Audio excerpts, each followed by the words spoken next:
जय हिंद दोस्तों, welcome back my channel. दोस्तों, एक भाई ने बहुत ही महत्वपूर्ण प्रश्न मुझसे कमेंट में पूछा और मुझे भी बहुत ही महत्वपूर्ण प्रश्न लगा और मुझे लगता है कि सभी व्यक्ति को इसके बारे में जानना चाहिए। भाई ने जो कमेंट किया वह यह था कि क्या सरकारी ज़मीन पे कब्जा कर सकते हैं, और इसी से रिलेटेड एक कमेंट था कि सरकारी ज़मीन को अपने नाम करा सकते हैं। दोस्तों, आप देखते होंगे गांव देहात में कुछ न कुछ सरकारी ज़मीन खाली पड़ी रहती है। आपको खाली ज़मीन लगभग सारे गांव में मिल जाएंगे। शहर में भी सरकारी ज़मीन खाली पड़ी होती है, लेकिन बहुत कम ऐसा देखने को मिलता है। लेकिन गांव में क्या होता है, लगभग सारे गांव में आपको कुछ न कुछ सरकारी ज़मीन खाली पड़ी मिल जाएगी। तो ऐसे में कुछ लोग क्या करते हैं, उस पर अपना घर बना लेते हैं या फिर उसे खेत बनाकर उस पर खेती करने लगते हैं या फिर उस पर अपना कब्जा कर लेते हैं। अब जाहिर सी बात है, अगर आपके घर या खेत के अगल बगल कोई सरकारी ज़मीन बहुत सालों से खाली पड़ी हुई है और आपके घर में सदस्य ज़्यादा हैं, आपको ज़मीन की कमी महसूस हो रही है, तो ऐसे में कुछ लोग क्या करते हैं, जो अगल बगल सरकारी ज़मीन है उस पर अपना घर बना लेते हैं या फिर कब्जा कर लेते हैं। तो इस पर सवाल यह बनता है कि ऐसा करना चाहिए कि नहीं, इसका क्या प्रोसेस है या फिर इसका कोई प्रोसेस ही नहीं है। इसका जवाब तो मैं दूंगा ही दूंगा। साथ में जो दूसरा प्रश्न है, सरकारी ज़मीन को अपने नाम कर सकते हैं, क्योंकि हमारे देश में ऐसे बहुत से लोग हैं जिनका घर सरकारी ज़मीन पर बना हुआ है। उनके पास उस ज़मीन का कोई कागज़ नहीं है, ना ही कभी उस ज़मीन का सर्वे हुआ है। इस पर वह हमेशा डरे होते हैं कि अगर हमें हटा दिया गया तो मैं कहाँ जाऊँगा, क्या करूँगा, किसी प्रकार से कागज़ बन जाए। तो कैसे बनेगा, यह सारी चीज़ इस वीडियो में आपको बताऊँगा। दोस्तों, कहीं भी स्क्रिप्ट ना करिएगा, आपको बेहद ही सरल भाषा में समझाऊँगा जिससे आपको सारी बातें समझ में आ जाए। दोस्तों, अभी तक आप हमारे चैनल को सब्सक्राइब नहीं किए हैं तो सब्सक्राइब कर लीजिए, क्योंकि लॉ से जुड़े हुए मैं बहुत सी अच्छी जानकारी आपको इस चैनल पे देता हूं।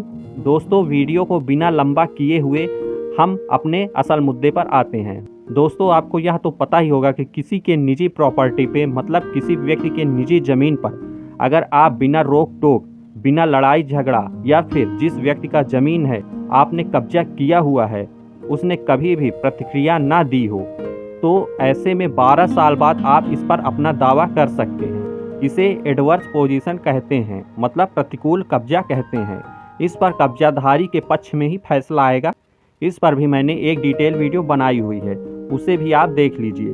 अब यह तो गया किसी के निजी ज़मीन पर कब्जे की बात। आप जानते हैं कि क्या सरकारी ज़मीन पर भी प्रतिकूल कब्जा लागू हो सकता है? तो दोस्तों, मैं आपको बता दूं कि सरकारी ज़मीन पर भी यह लागू हो सकता है, लेकिन इसका समय सीमा बढ़ाकर 30 साल तक होता है। मतलब आप किसी भी सरकारी प्रॉपर्टी पे, सरकारी ज़मीन पर अगर आप 30 साल, 40 साल, 50 साल से कब्जा किए हुए हैं, घर बनाए हुए हैं और सरकार की तरफ से कोई भी नोटिस ना आई हो या फिर कोई भी प्रतिक्रिया ना आया हो और आपके पास ऐसा सबूत हो जिससे आप साबित कर सकें, या 30 साल से यहाँ रह रहे हो, आपके पास कोई वंशावली हो, बिजली का बिल हो, या फिर ऐसा कोई सबूत हो जिससे यह साबित हो जाए कि हाँ, आप 30 सालों से यहाँ रह रहे हो, आपका 30 साल से यहाँ कब्जा है, तो आपका कोर्ट जाकर एडवर्स पोजीशन, मतलब प्रतिकूल कब्जा के तहत आप अपने नाम जिस ज़मीन को कब्जा किए हैं कागज़ बनवा सकते हैं। लेकिन दोस्तों, मैं आपको यह चीज़ बता दूं कि आप सारे सरकारी ज़मीन को अपने नाम नहीं करवा सकते हैं। अगर कोई ज़मीन स्कूल के नाम से चिन्हित है या फिर मंदिर, मस्जिद या गौशाला के नाम से चिन्हित है या फिर शमशान के नाम पर है, तो ऐसी ज़मीन कितने सालों से भी खाली पड़ा हो, उस पर कब्जा नहीं कर सकते।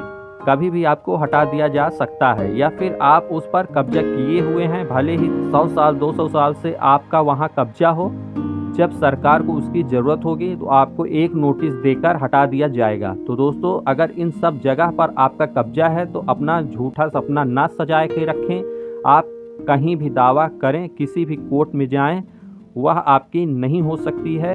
जब उनको ज़रूरत होगी तो वह ज़मीन आपसे ले ली जाएगी। अब हम जानेंगे ऐसी कौन सी सरकारी ज़मीन है जहां पर आपका कब्जा हो तो दावा कर सकते हैं। तो दोस्तों, अगर आपका कब्जा किसी आबादी के ज़मीन में हो या फिर उसे आवासी भी कहते हैं, या फिर गैर मजुरवा खास हो या आम हो, इन सब जगह पर अगर आप अपना घर बनाए हुए हैं या फिर कब्जा किए हुए हैं तो यह ज़मीन आपकी ही है। आप इस पर अपना दावा कर सकते हैं और प्रतिकूल कब्जा के तहत आप इसको अपने नाम करवा सकते हैं।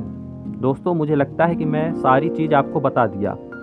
अगर कोई बात रह गई हो या फिर आपको कुछ समझ में ना आया हो तो कमेंट करके पूछ सकते हैं।